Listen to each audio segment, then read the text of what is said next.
Vieni. Oh.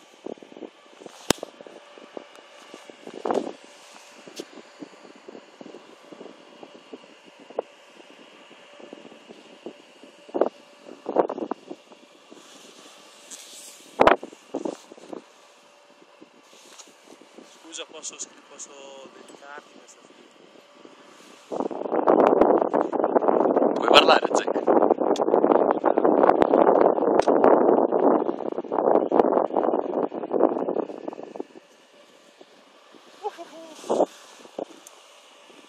Caro Losco, ti scrivo questa lettera, vedi c'è scritto lì. Ti scrivo questa lettera per ricordarti della mia amicizia e dell'affetto che provo nei tuoi confronti. Un bacio e un abbraccio, tuo Jack.